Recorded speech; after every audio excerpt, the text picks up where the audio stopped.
Hello, আসসালামু আলাইকুম। গত 4 দিন আগে এই 8টি বাচ্চা রেখে মা কুকুরটি মারা যায় এবং এই 4 দিন থেকে আমরা এই বাচ্চাগুলা লালন পালন করতেছি। মূলত বাচ্চাগুলো এখন পর্যন্ত ভালোই আছে। গত 4 দিন থেকে বাচ্চাগুলো ভালোই আছে, কোনো সমস্যা নাই। কিন্তু তারপরও মানে রাতে যে কি হয় সেটা তো আর আমরা দেখতে পারি না।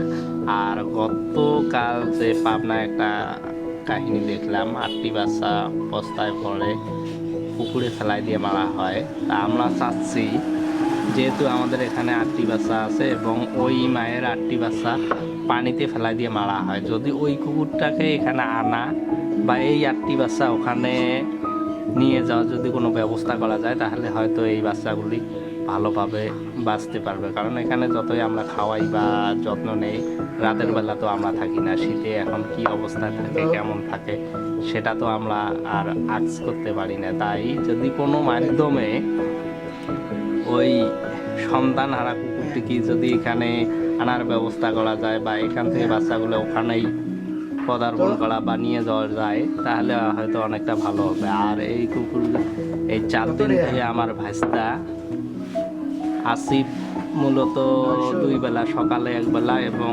বিকেলে 1 বেলা, মানে দিনে 2 বেলা তাদের এইভাবে মানে দুধ খাওয়ায়।